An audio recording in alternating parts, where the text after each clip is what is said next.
বন্ধুরা, তোমরা কেমন আছো? অবশ্যই ভালো আছো। আমার নাম সোমা। আজ তোমাদের একটা জিনিস দেখাতে নিয়ে এসেছি। কিরকম গ্রামে কিরকম খড়ের গাদা সাজা। এই দেখো,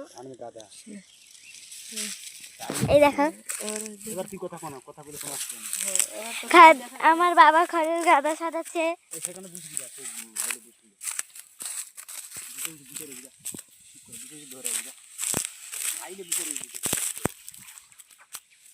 দেখতে পাচ্ছ,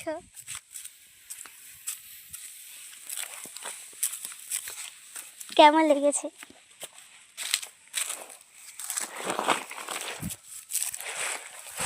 এই দেখো,